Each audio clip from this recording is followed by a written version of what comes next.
뉴딜 정책. 많은 사람들이 그렇게 생각할 수 있고 뭐 그래서 대통령 선거는 이럴 때 일자리 대통령 뭐 이럴 때 호응도 많고 뭐 그렇죠. 이랬잖아.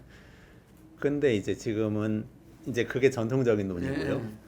지금 이제 변화된 지형 이런 게 있어요. 2008년 글로벌 금융위기 이후의 변화인데요. 네. 선진국들을 보면은 달수가 쫙 보면은 자 생각해 보시면 이게 우리가 외신을 볼 때 자세히 보면 느껴지는 게 있으실 거예요.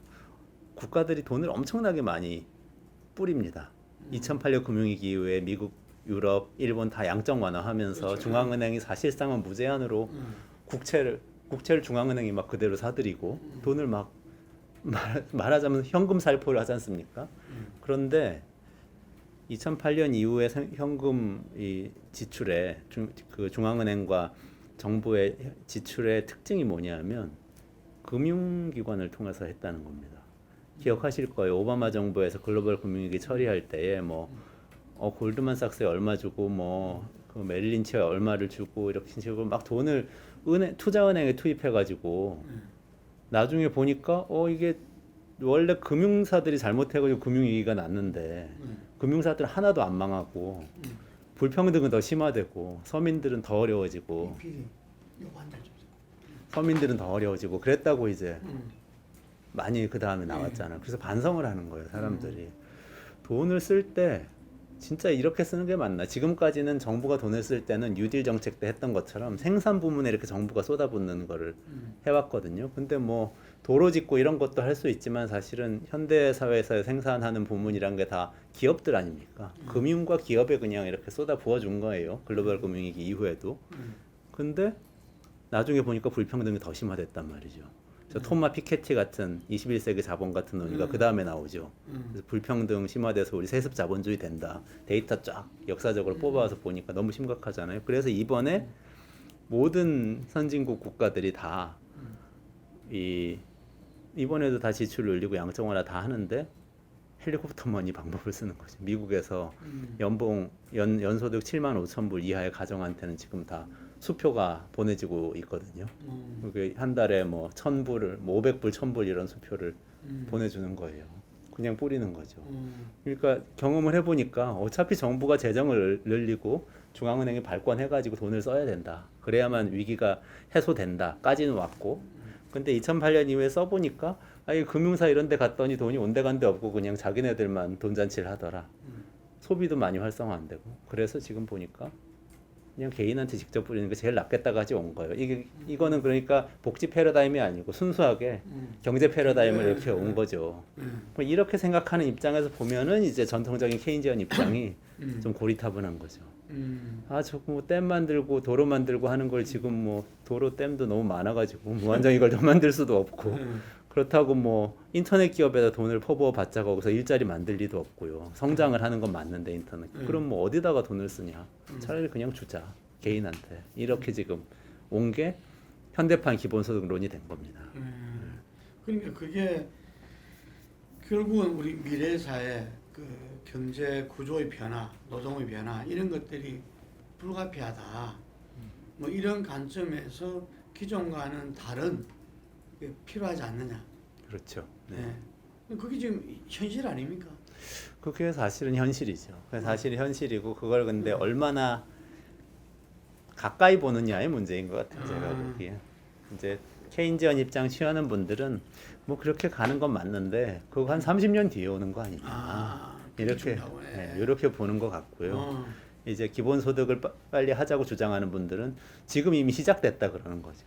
지금 이미 우리 비정규직 플랫폼 노동 이런 거 배달 노동 이런 거 많이 늘어나고 쿠팡맨들 과로하고 그러면서 돈 많이 못 벌고 금방 해고되고 이런 것들이 다 이게 자동화되면서 생기기 시작한 문제다 이렇게 얘기하는 거예요. 그 현실 진단에 좀 차이가 있는 거죠. 긍정적인 방향으로 작동하면 좀 막을 수는 있겠죠. 근데 큰 흐름은 불평등이 심화되는 겁니다. 제가 보기에는 그거는 코로나19 이전에도 계속 빠르게 심화되고 있었고 지금도 심화되고 있다고 봐야죠. 지금은 그러니까 정규직으로 대기업이나 공공기관에서 일하시는 분하고 플랫폼 노동하거나 비정규직으로 일하는 분하고 더 벌어진 거죠 지금. 소규모 자영업자 하시는 분하고 큰 대기업 사업주하고는 훨씬 더 벌어지는 거죠 요즘 같은데.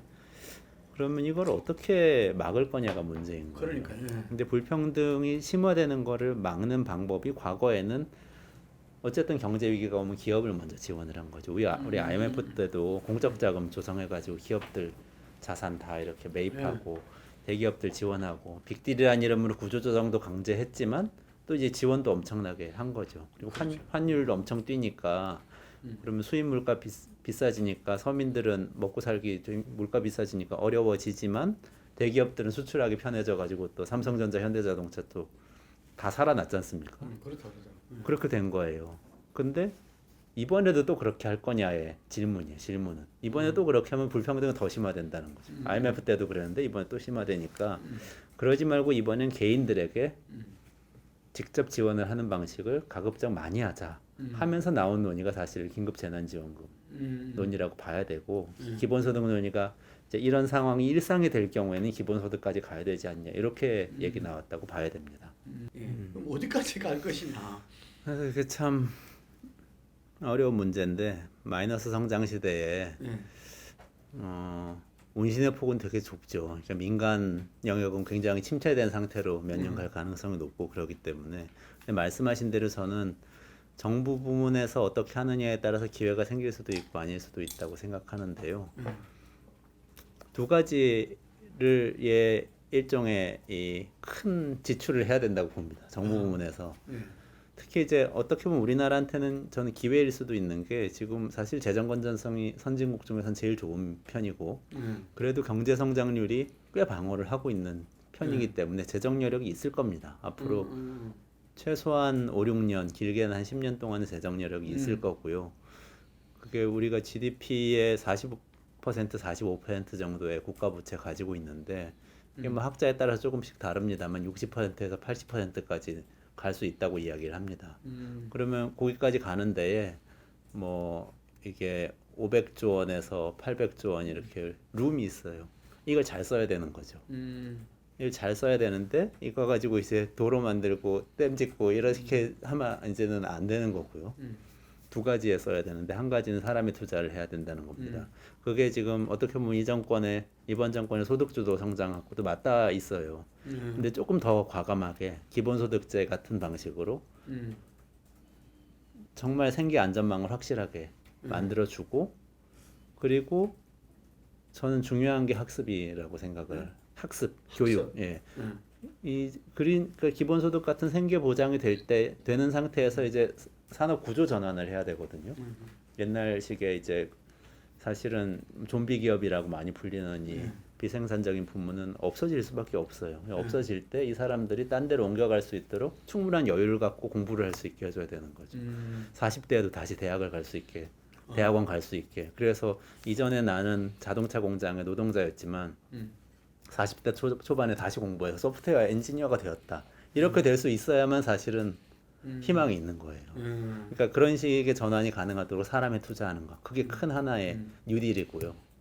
또 하나는 환경입니다. 말씀하신 그린 뉴딜. 요즘 흔히 얘기하는 그린 뉴딜인데 이거 정말 말로만 할 게 아니고 아주 구체적으로 탄소를 배출이 급격하게 주는 에너지를 확실하게 덜 쓰는 방식으로 이 도시를 재구조해야 돼요. 지금부터 짓는 건물들은 다 정말 에너지 저감 건물로 만들고 자동차도 점점 전기 자동차, 4세대 자동차로 바꿔가야 되고 이 작업들을 이제 해야 됩니다.